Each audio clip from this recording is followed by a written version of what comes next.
Bonjour à tous et bienvenue pour la matinale, l'émission quotidienne de CMC Markets qui débute à 10h. Je suis Nicolas Chéron, analyste pour vous servir et aujourd'hui nous sommes le vendredi 24 juin 2016 qui restera une date gravée dans l'histoire, la date du fameux Brexit. Alors que les sondages, alors que les bookmakers, alors que les marchés anticipaient un Remain, eh bien, la surprise est de taille ce matin pour les opérateurs puisque le Brexit est passé. Bien évidemment, il était très complexe d'anticiper ce type de situation. Cette semaine, je ne vous ai pas dit s'il y allait avoir Brexit ou Remain. Je vous ai simplement expliqué ce que les marchés anticipaient. Nous avions vu ensemble que des objectifs haussiers étaient fixés en théorie à 4500 points sur le CAC 40 et à 1,50 sur la livre en cas de Remain. Eh bien, ces objectifs avaient été atteints hier, 4500 et 1,50 sur la livre. Les opérateurs avaient donc joué pratiquement l'ensemble du potentiel haussier et c'est d'ailleurs ce que l'on avait vu dans la matinale d'hier. Je vous disais qu'en fait on était tellement monté que le potentiel haussier en cas de bonne surprise était désormais faible alors que le potentiel baissier en cas de surprise lui était bien évidemment très important. Voilà, j'espère qu'il n'y a pas eu de problème pour vous sur les marchés, que vous n'aviez pas de position. J'espère que mon discours de prudence a porté ses fruits et il est désormais temps pour nous de faire le point sur la situation. Bienvenue à tous et je salue également tous ceux qui regardent cette émission enregistrée sur YouTube. Comme tous les matins, voici un avertissement sur les risques concernant le caractère purement informatif de cette présentation et les CFD. Je vous laisse en prendre note. Je vous invite à utiliser les fonctions de chat et de questions-réponses en haut de votre écran pour pouvoir converser avec moi. Comme tous les matins, on va voir ensemble les actualités marché, macro, actions, les statistiques passées et à venir, une figure graphique reconnue sur la plateforme de CMC Markets. Je répondrai à vos questions. J'ai préparé une première partie relativement courte afin ensuite de pouvoir regarder tous les graphiques avec vous et de répondre à toutes vos questions. Donc ce matin, le CAC 40 ouvrait avec une baisse de plus de 10% à l'ouverture. Le CAC 40 a ouvert dans la zone des 4020 points. Il est descendu jusque la zone des 3900-3950, soit ses plus bas annuels, et il a réagi depuis. Le Volatility Index, l'indice de la volatilité, s'est apprécié très fortement de 51%, signe de forte tension des opérateurs, signe d'une volatilité accrue. Mais depuis une heure ou deux, eh bien, la volatilité semble retomber et se stabilise. L'or inscrit un nouveau plus haut annuel à 1350$, mais l'or est déjà revenu à 1315$. La livre perd 1800 pips dans la nuit, mais on reprend déjà 400 depuis 6h du matin, et au moment où je vous en parle, c'est même 600. Et la paire USD-Yen est passée sous les 100 dans la nuit, car le Yen est recherché. Alors, il faut deux choses. Un, cette réaction de marché est-elle exagérée ? Non. On avait dit que le CAC 40 pouvait perdre 5 à 10%, que la livre pouvait perdre 10, 15, 20%, que l'or pouvait s'envoler, que le yen pouvait être recherché. Or, ce matin, la livre n'a pas perdu 10 à 15%, elle en a perdu 8. Le CAC 40 n'en perd plus que 8 également. L'or est retombé. Donc voilà, ce que j'essaie de vous dire, c'est qu'une réaction forte a eu lieu. C'est une réaction historique, mais ce n'est pas une réaction extrême dans le sens historiquement extrême, du type plus de 15% de baisse sur les indices, comme le vendredi noir, puisque certains opérateurs parlaient du fait que ce pourrait être un vendredi noir s'il y avait Brexit. Pour l'instant, nous ne sommes pas dans le cadre d'un crack de marché. Un crack de marché, on va rapidement à moins 6, moins 8, puis ensuite moins 10, moins 12, moins 14, etc. Là, on a rapidement fait moins 10, moins 12, et on est déjà plus qu'à moins 8. Donc ça veut dire quoi ? Ça veut dire qu'il y a eu un choc ce qui a fait baisser les actifs risqués, monter les actifs refuges. Mais est-ce que les opérateurs pensent que c'est la fin du monde? Est-ce que les opérateurs vendent leurs actions à l'ouverture ce matin? Ou est-ce qu'au contraire, ils profitent d'éventuels soldes? Eh bien, apparemment, cette option 2 semble plausible. Certains opérateurs se placent à l'achat ce matin, ce qui a engendré une vive remontée des actifs risqués depuis les cours d'ouverture autour de 8-9 heures du matin. On va regarder tout ça sur les graphiques dans quelques instants. Au niveau des actualités macro, donc le Brexit l'emporte avec 51,9% des voix d'après le dernier décompte, donc c'est l'AFP qui donnait cela ce matin. Morgan Stanley envisage 15 à 20% de chute des actions européennes, sauf que les actions européennes ont déjà perdu entre le plus haut du mois dernier et le plus bas d'aujourd'hui à peu près 15%. Donc est-ce que l'on va baisser plus? Telle est la question. Les banquiers centraux se sont voulus rassurants ce matin. David Cameron a dit que la Banque d'Angleterre se tenait prête à intervenir. La BNS, la Banque nationale suisse, serait déjà intervenue sur les marchés pour tenter de juguler la situation. Et la BCE, pendant que je vous parle, eh bien, est susceptiblement en train de faire une conférence de presse ou bien de diffuser un communiqué de presse afin d'expliquer, je pense, qu'elle sera présente pour stabiliser la situation. La chute de la livre pourrait soutenir mécaniquement le FTSE, vous l'aurez peut-être remarqué, mais alors que le CAC perdait 9% ce matin, le FTSE n'en perdait que 6%, car la chute de la livre le soutient mécaniquement. Deutsche Bank révise à la baisse le PIB en zone euro de 2,1% à 0,9%, et ce n'est que le début. Les banques, les sociétés de notation, les agences de notation devraient revoir à la baisse leurs estimations de croissance pour l'Angleterre, pour la zone euro. On devrait avoir une déstabilisation politique. On va avoir sûrement une montée des nationalismes. On va très certainement avoir des demandes de référendum, de sondage dans de nombreux pays. Donc, à moyen terme, ce n'est pas une bonne chose, ce Brexit. Ça va peser potentiellement sur l'Europe, sur l'Angleterre, sur les monnaies, sur les indices. Mais à très court terme, le pire pourrait être passé. Concernant les statistiques passées, les ventes de logements neufs hier étaient inférieures aux attentes. Les inscriptions hebdomadaires au chômage aux États-Unis étaient meilleures qu'attendues. Les stocks de gaz sont ressortis supérieurs aux attentes, ce qui a fait baisser les cours du gaz. Bon, aujourd'hui, on a des statistiques donc on a l'IFO à 10h, à 14h30 et 16h, des statistiques américaines, mais je pense qu'elles vont complètement passer inaperçues. Je n'ai pas fait la partie actions ce matin, car sur les actions, de toute façon, les nouvelles n'ont aucun impact. Aujourd'hui, que ce soit les statistiques ou que ce soit les résultats d'entreprises éventuels ou les news concernant des entreprises vont avoir un impact extrêmement faible. Aujourd'hui, l'ensemble des marchés sont tous complètement corrélés. Les monnaies, les indices et les actifs risqués vont tous ensemble dans un sens et les risqués et les refuges de l'autre. Ici, j'ai pris une figure graphique sur le NZD-USD pour vous montrer qu'on avait un biseau ascendant dont on est en train de sortir par le bas. La chute des marchés a engendré un regain d'intérêt pour le dollar américain qui est une valeur refuge par excellence et cela a fait chuter l'ensemble des paires en dollars. On va passer sur les graphiques et justement, je vais vous montrer ce que je vous expliquais au début de cette émission. Donc, commençons par le commencement. L'indice directeur mondial, le SP500, était à seulement 10 points de ses plus hauts historiques cette nuit. Il était à 0,5% de nouveaux records historiques. Le SP500 est haussier à long terme. À court terme, il est neutre. Il est dans un range. Et on est revenu sur les supports des 2040 points. Tant que le SP500 tiendra cette zone des 2035-2040 points comme il l'a tenu au mois d'avril et au mois de mai, le SP500 restera neutre et pourrait très bien tenter de rebondir. Si et seulement s'il casse les 2040 points en cours de clôture, il pourrait revenir chercher la zone des 2000 points qu'il a frôlé ce matin et sur laquelle il a réagi pour le moment. Donc, pas de retournement de moyen terme, pas de signal pour l'instant de long terme. On a eu une hausse pendant une semaine et on a eu une chute ici en une semaine qui nous fait revenir à 1% de là où on était il y a une semaine. On ne peut pas parler de cataclysme sur les marchés américains. Les marchés américains sont tout simplement revenus sur leur plus bas du mois de mai et on est donc toujours neutre et stable sur les 3 derniers mois. Ensuite, on va regarder le DAX. Donc le DAX, il s'est fait une frayeur ce matin, mais regardez cette magnifique réaction. Le DAX a ouvert sous son range dans lequel il est depuis 3 mois.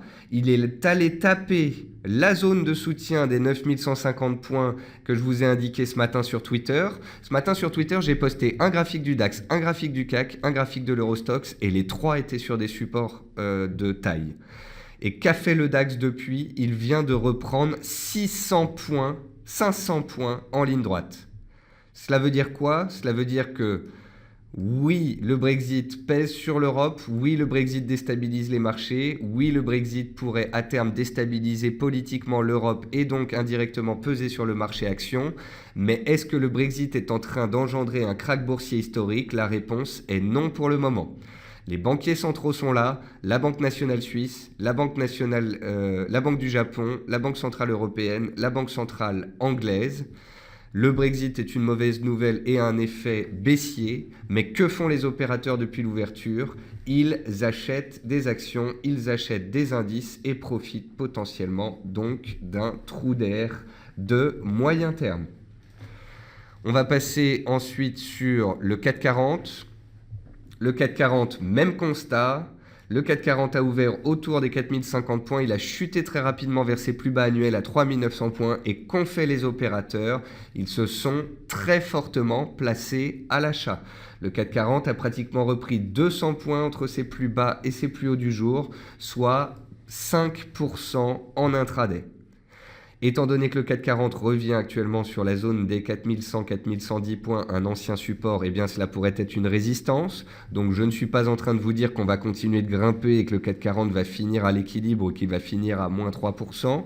Je suis simplement en train de vous dire qu'on a eu un choc, mais que les opérateurs profitent de ce choc pour se placer a priori et que pour le moment, nous ne sommes pas dans un scénario de krach boursier.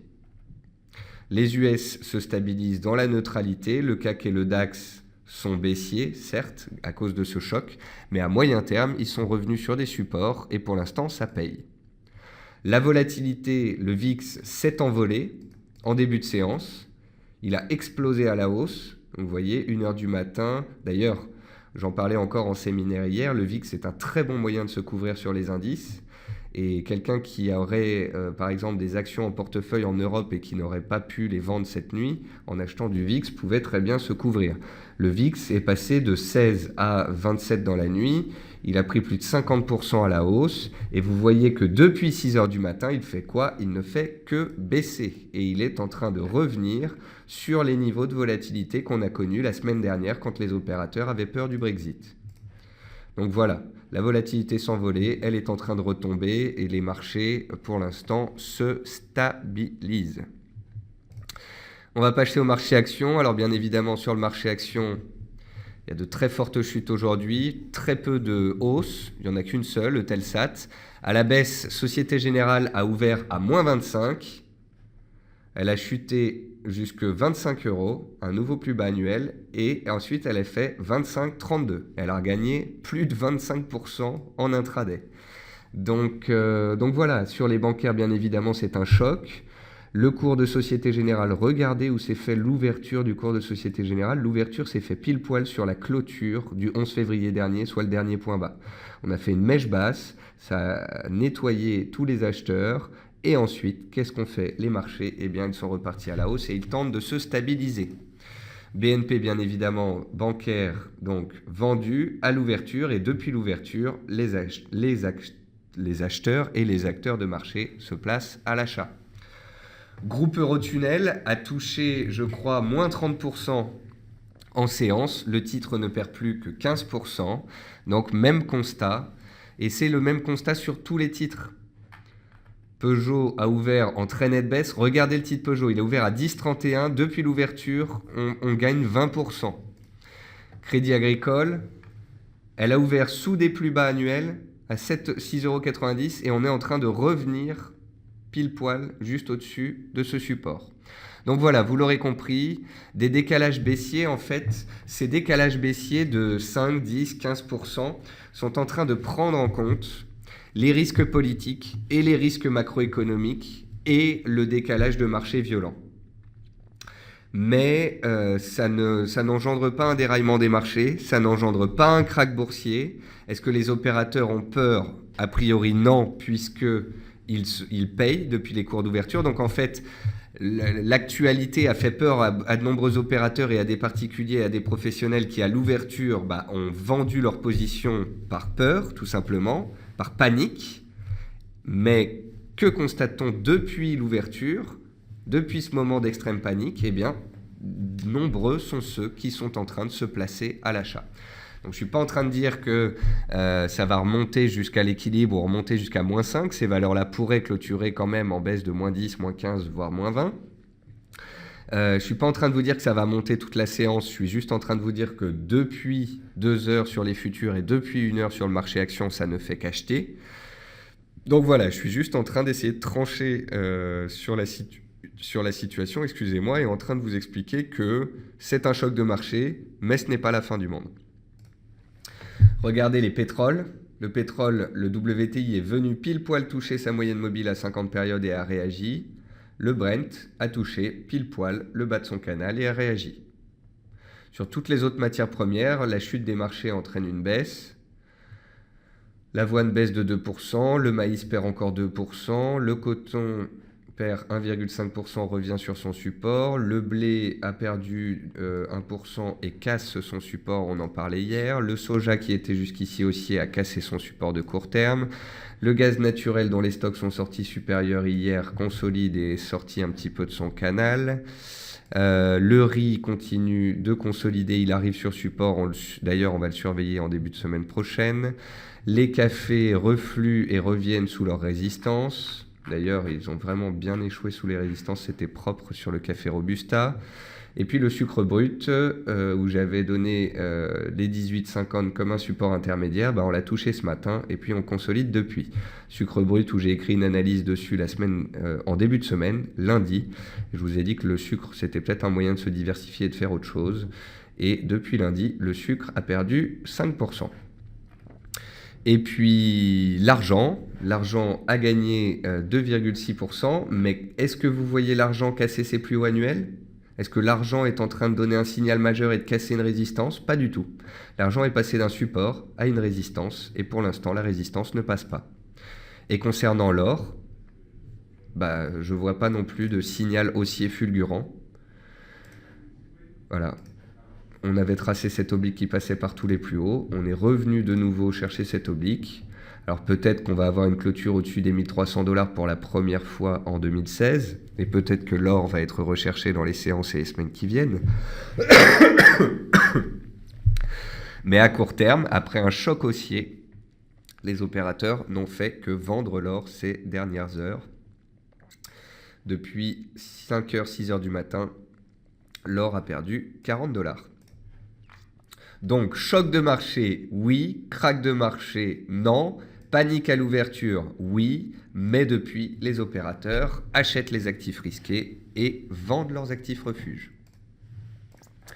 Et puis, pour finir sur les devises, tout le monde disait que la livre casserait les plus bas des dernières années.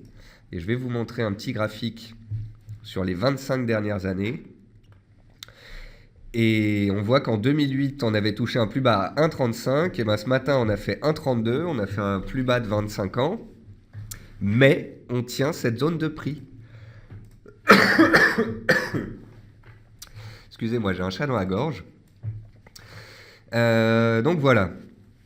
Je ne vous avais pas dit si on allait avoir Brexit ou Remain. Je vous avais expliqué que les marchés anticipaient le Remain. La semaine dernière, je vous avais dit que alors que tout le monde était négatif, je voyais la livre tenir les 1,41 et possiblement remonter si ce seuil tenait. C'est exactement ce qui s'est passé. Et en début de semaine, je vous ai expliqué que l'objectif théorique en cas de Remain, c'était les 1,50. Donc même pour des personnes qui auraient joué le Remain et qui étaient en position jusqu'à hier soir, l'objectif théorique de hausse qui était de rejoindre les 1,50 avait été atteint. Même chose sur le CAC 40, l'objectif théorique dont j'avais parlé, c'était les 4500 points. Donc étant donné que les objectifs théoriques avaient été touchés, le potentiel haussier était désormais restreint, les objectifs avaient été atteints, il n'y avait donc aucune raison, même pour quelqu'un qui était haussier et qui envisageait le Bremain, de rester en position puisque les objectifs avaient été atteints. Je vous avais même expliqué hier que les opérateurs seraient susceptibles de vendre la nouvelle, car étant donné que tout le potentiel haussier avait été atteint, eh bien, s'il y avait eu Bremain, on aurait pu ouvrir avec un gap haussier, et puis les opérateurs auraient pu vendre toute la journée, prendre des bénéfices. En fait, les objectifs ont été atteints dès hier. J'espère que nombreux d'entre vous n'étaient plus en position, ou bien même que certains d'entre vous ont réussi à prendre un petit peu la baisse cette nuit, ou encore certains d'autres, je suis sûr, ont payé ce matin sur les cours d'ouverture. Mais j'espère vraiment que mon discours de prudence vous aura amené à ne pas être en position cette nuit. Donc concernant la livre, bien évidemment, forte chute des cours, support majeur à 1,35. On va voir comment ça se passe d'ici la fin de la séance. Attendons de voir comment les banquiers centraux réagissent. Sur l'USD-Yen, donc bien évidemment, échec sous les 106, rechute, hausse du yen. On est passé sous les 100 yens cette nuit. Il se pourrait très bien que la BOJ soit intervenue pour faire remonter les cours. Comme vous pouvez le voir, on a eu un choc baissier cette nuit et puis depuis, les cours remontent. Sur l'euro-dollar, même chose. S'il y avait eu Bremain, on aurait pu casser les 1,14 et monter. Il y a eu Brexit, donc on chute. Mais est-on en train de casser pour autant un support de moyen terme à 1,1050, 1,11 ? Pas pour le moment. Pour le moment, la situation se stabilise et on est en train de revenir sur un support de moyen terme et peut-être qu'on va latéraliser, peut-être qu'on va baisser progressivement, mais en tous les cas, pas de crack boursier sur l'euro-dollar. Et donc voilà, c'est ça le constat du jour. Le constat, c'est la surprise. Donc c'est un décalage de prix, mais ce n'est pas le krach boursier, puisque depuis 6h du matin, 8h du matin, eh bien, les acteurs payent des actifs risqués. Et voici le dollar américain. Le dollar américain a cassé hier dans la journée son support, et puis aujourd'hui, il a explosé à la hausse, puisque le dollar est une valeur refuge. Mais, comme sur les autres actifs, depuis 6h du matin, les opérateurs prennent des bénéfices. Donc, les marchés se sont ajustés au risque au Brexit. On a baissé fortement à l'ouverture et depuis les acheteurs payent. Les banquiers centraux sont là pour soutenir les indices. Est-ce qu'on peut baisser dans les séances qui suivront? Oui. Est-ce qu'on peut être sous pression à moyen terme et sous-performer les États-Unis puisque ça va déstabiliser la zone euro? Évidemment. Est-ce que cela pourrait peser sur les résultats d'entreprise et la macroéconomie en général? Effectivement. Mais va-t-on pour autant basculer en marché baissier? Va-t-on pour autant chuter sous les plus bas annuels? La réponse est non pour le moment. Olivier me dit donc le DAX, le gap va rester ouvert. Oui, là, vu la grandeur du gap, on va avoir du mal à le fermer aujourd'hui. Mais vous voyez que le DAX, au final, continue de rester dans son range de moyen terme. Et tant que le DAX sera au-dessus des 9400 points, eh bien, pour l'instant, ça tient. Est-ce que vous avez des questions supplémentaires?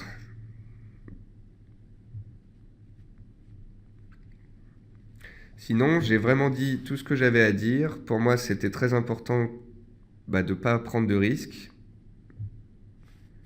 Et voilà. Il ne fallait pas prendre de risques, il fallait attendre la réaction. La réaction, elle a eu lieu. Il ne faut pas forcément paniquer ce matin. Le plus important, c'est de regarder les graphiques. Et les graphiques, ils nous disent quoi? Eh bien, ils nous disent qu'on a touché des supports de moyen terme et depuis, les acheteurs en profitent. Janet Yellen, bien évidemment, ne montera pas ses taux puisqu'il y a eu Brexit.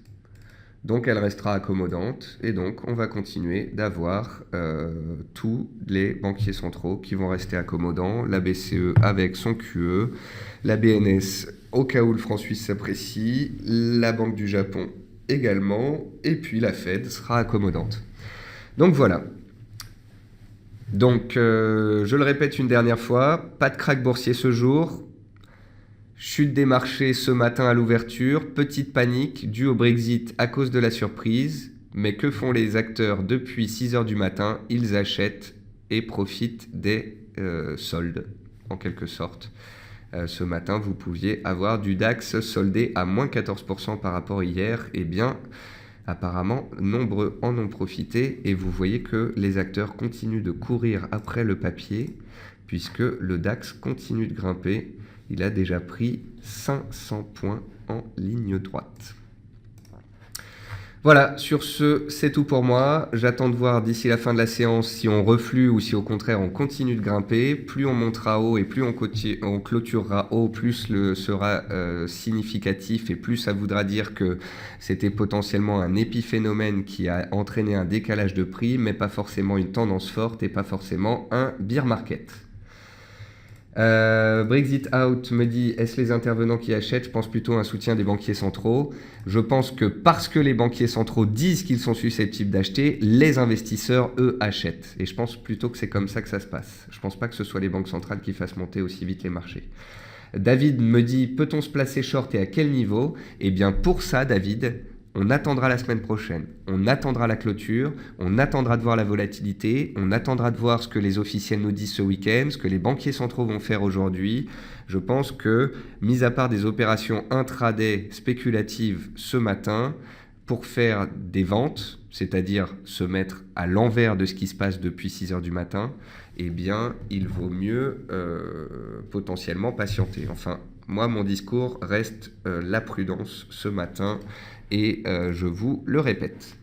Voilà, je vous souhaite à tous une très bonne séance, un bon appétit, un bon week-end et on se retrouve dès lundi matin à 10h tapante pour faire le point sur les marchés.